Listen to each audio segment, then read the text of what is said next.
Bismillahirrahmanirrahim. Assalamualaikum warahmatullahi wabarakatuh. Waalaikumsalam warahmatullahi Waalaikumsalam wabarakatuh. warahmatullahi wabarakatuh.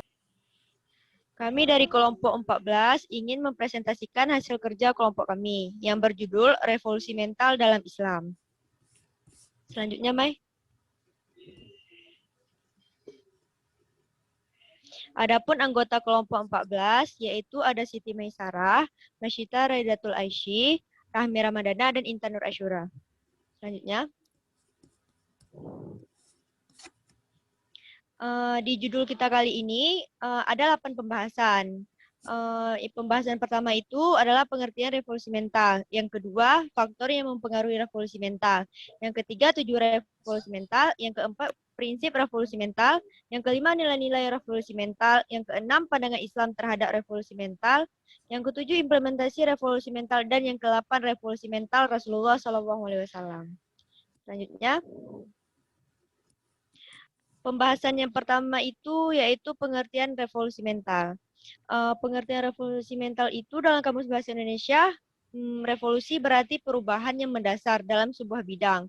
Sedangkan kata mental memiliki arti bersangkutan atau masih dalam ruang lingkup batin serta watak dari manusia, yang dimana sifatnya itu bukan bersifat badan dan tenaga. Selanjutnya, revolusi mental ini bersangkutan dengan keadaan kejiwaan, spiritual, roh, dan berbagai nilai yang dipercayai oleh seseorang ataupun sekelompok orang terhadap sebuah pembahasan atau ruang lingkup yang kecil ataupun bahkan bisa jadi sebuah negara.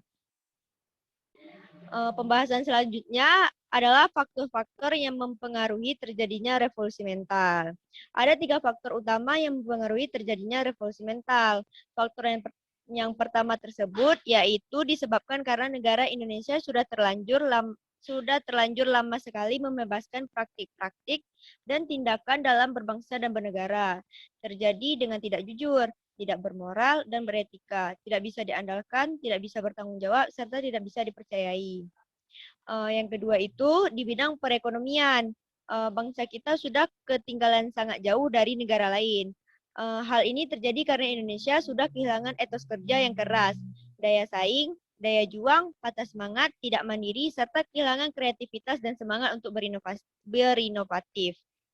Faktor yang ketiga yaitu sebagai sebuah bangsa yang berdaulat, Indonesia telah berada di posisi hampir kehilangan jati diri, serta mengalami krisis identitas. Baik, pembahasan selanjutnya akan dijelaskan oleh teman kami, Siti Maisarah. Kepada Siti Maisarah kami persilakan. Baik, terima kasih kepada moderator yang telah mempersilakan saya untuk melanjutkan presentasi selanjutnya. Baik, saya akan menjelaskan tentang 3 tujuan revolusi mental. Jadi, revolusi mental ini mempunyai 3 tujuan utama, yaitu yang pertama, untuk mengubah cara pandang, pola pikir, sikap, perilaku, dan cara kerja yang berorientasi pada kemajuan dan kemodernan, sehingga Indonesia menjadi bangsa yang lebih besar dan mampu berkompetisi dengan bangsa-bangsa yang lain. Tujuan selanjutnya yaitu untuk mewujudkan Indonesia menjadi negara yang berdaulat secara politik, berdikari secara ekonomi, dan berkepribadian yang kuat melalui pembentukan manusia yang baru dan lebih unggul. Tujuan selanjutnya yaitu untuk membangkitkan kesadaran dan juga untuk membangun sikap optimistik dalam menatap masa depan Indonesia sebagai negara dengan kekuatan yang lebih besar dan juga memiliki prestasi yang lebih tinggi, produktif dan juga berpotensi menjadi bangsa yang maju dengan fondasi 3 pilar Trisakti. Selanjutnya ada prinsip-prinsip revolusi mental. Prinsip yang pertama yaitu revolusi mental adalah gerakan sosial untuk bersama-sama menuju Indonesia yang lebih baik. Prinsip yang kedua harus didukung oleh tekad politik atau political will. Pemerintah harus bersifat lintas sektoral. Prinsip selanjutnya kolaborasi masyarakat, sektor privat, akademisi, dan juga pemerintah. Prinsip selanjutnya harus bersifat lintas sektoral. Selanjutnya, prinsip lanjutan dari revolusi mental yaitu dilakukan dengan program gempuran nilai atau value attack untuk senantiasa mengingatkan masyarakat terhadap nilai-nilai strategis dalam setiap ruang publik. Nilai-nilai yang dikembangkan terutama ditunjukkan untuk mengatur moralitas publik atau moralitas sosial, bukan hanya untuk mengatur moralitas individual. Selanjutnya, desain program harus mudah dilaksanakan atau user friendly, menyenangkan bagi seluruh segmen masyarakat. Selanjutnya, dapat diukur dampak dan juga dirasakan manfaatnya oleh setiap masyarakat Indonesia. Baik, cukup sekian presentasi dari saya. Selanjutnya saya kembalikan kepada moderator. Terima kasih kepada Siti Maisarah yang telah memaparkan materi. Selanjutnya, pembahasan selanjutnya akan disampaikan oleh Rahmi Ramadana. Kepada Rahmi, kami persilahkan. Selanjutnya adalah 3 nilai utama revolusi mental. Yang pertama adalah integritas. Integritas dapat diartikan sebagai kesesuaian antara apa yang dikatakan dengan apa yang diperbuat. Berkata dan berlaku jujur, dapat dipercaya berpegang teguh dalam prinsip-prinsip kebenaran, moral, dan etika. Nilai yang kedua adalah gotong royong. Gotong royong dapat diartikan sebagai sebuah keyakinan mengenai pentingnya melakukan kegiatan secara bersama-sama dan bersifat sukarela, supaya kegiatan yang dikerjakan dapat berjalan dengan cepat, efektif, dan efisien. Yang ketiga adalah etos kerja, yaitu sebagai sebuah sikap yang berorientasi pada hasil yang terbaik, semangat yang tinggi dalam bersaing, optimis, dan selalu mencari cara yang produktif dan inovatif. Selanjutnya, dalam etos kerja ini terdapat 6 nilai yang harus diutamakan. Nilai yang pertama adalah etos kerja yang dapat diartikan sebagai semangat yang menjadi ciri khas dan keyakinan individu atau kelompok dalam bekerja. Nilai yang kedua adalah mandiri, yaitu keyakinan mengenai pentingnya mengendalikan pada usaha dan kemampuan pada diri sendiri atau negara sendiri. Nilai yang ketiga adalah daya saing, yang dapat diartikan sebagai kapasitas suatu bangsa untuk menghadapi tantangan persaingan pasar internasional. Nilai yang keempat adalah optimis, yang dapat diartikan sebagai usaha seseorang untuk selalu mencari peluang. Nilai yang kelima adalah inovatif, dapat diartikan sebagai suatu kemampuan manusia. Nilai yang keenam adalah produktif, yang dapat diartikan sebagai kemampuan untuk selalu menghasilkan. Selanjutnya,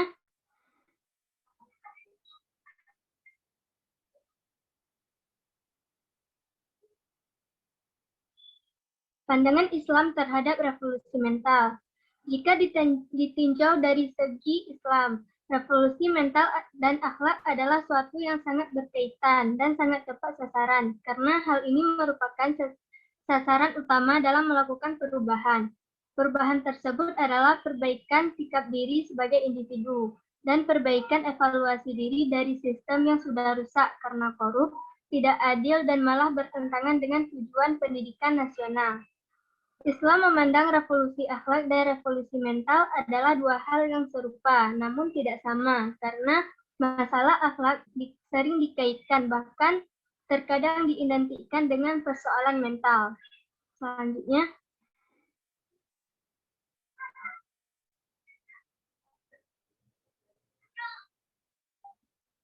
Nabi Muhammad SAW sendiri mulai melakukan revolusi mental dengan cara mengubah akhlak dan moral masyarakat Arab yang saat itu sangat tidak beradab.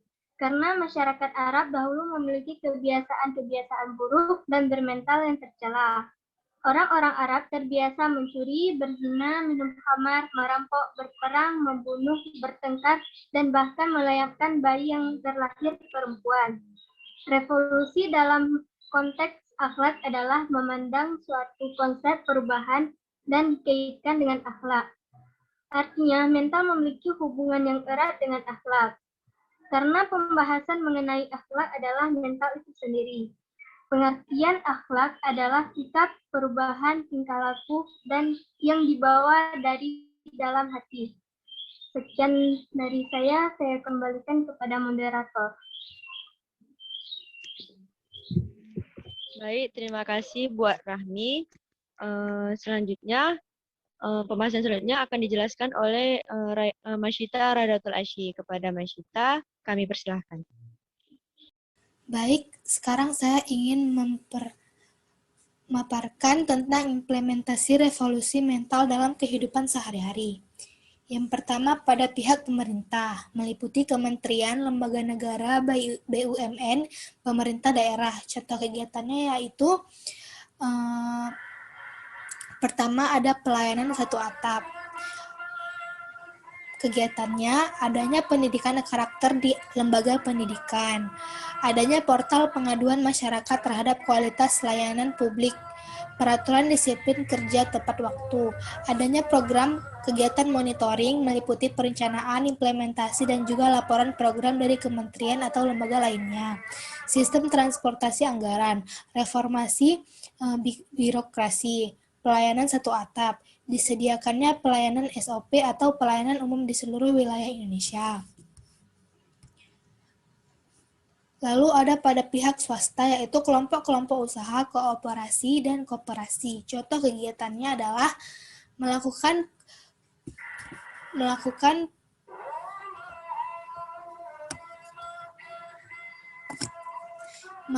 penguatan kerjasama dan kemitraan pengusaha kecil, sedang, dan besar.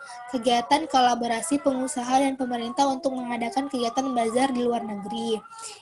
Insentif bagi produk lokal yang inovatif. Adanya program inkubasi bisnis.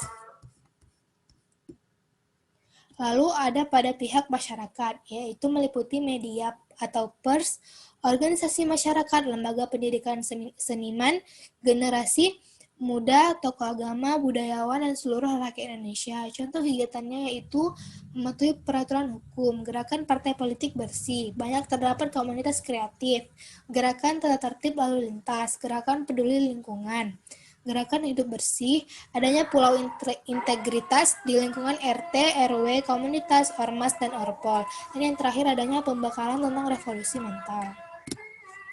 Revolusi mental dari Rasulullah SAW.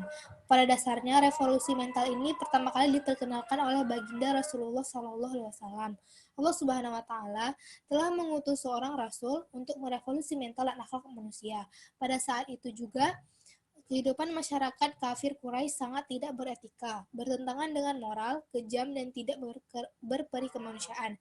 Sabda Rasulullah SAW, sesungguhnya aku diutus untuk menyempurnakan akhlak yang baik. Nabi Muhammad lah yang menjadi landasan adanya revolusi mental dalam kehidupan. Pada saat itu, beliau mengubah karakter, watak, moral, dan etika masyarakat Quraisy. Mereka, orang-orang kafir Quraisy, dianggap manusia paling buruk di muka bumi, dan Rasulullah SAW telah berhasil melakukan revolusi mental dan akhlak mereka menjadi manusia yang beradab. Oleh karena itu, Rasulullah dijuluki manusia yang paling berpengaruh sepanjang masa di muka bumi ini.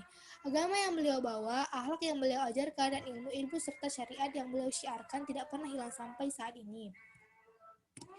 Misi Rasulullah bukan hanya sekedar untuk mengejarkan atau mencontohkan ritual ibadah, jihad, doa, dan sunnah-sunnah, tapi juga memiliki sebuah misi yang begitu mulia, yaitu menghijrahkan umat manusia yang saat itu melakukan kesesatan menuju sebuah kebenaran yang hakiki. Manusia yang memiliki sifat sombong menuju sebuah sifat yang mulia, yaitu tawadu. Dari sifat yang sombong menuju sifat yang disebut ikhlas dan qanaah, menjadikan manusia dari yang menyembah berhala menjadi manusia yang menegakkan salat 5 waktu sebagai bentuk penyembahan kita kepada Allah. Berikut bentuk-bentuk dari revolusi mental yang diajarkan oleh Rasulullah SAW. Yang pertama, muliakan, menghormati, dan melindungi kaum wanita. Tidak lagi membunuh. Hidup yang lebih sehat di kalangan masyarakat. Membantu sesama saudara dengan ikhlas. Menyamakan kedudukan dan derajat manusia. Tidak ada lagi perbedaan kasta dan kedudukan. Tidak lagi menyembah berhala. Memuliakan tamu, dan yang terakhir, tidak lagi membunuh anak perempuan yang lahir, serta banyak lagi perubahan mental dan moral yang dibawa oleh Rasulullah di tengah lingkungan kaum kafir Quraisy yang sangat hitam. Sekian dari saya akan kembalikan kepada moderator. Baik, selanjutnya saya akan membacakan kesimpulan pada materi kita pada hari ini.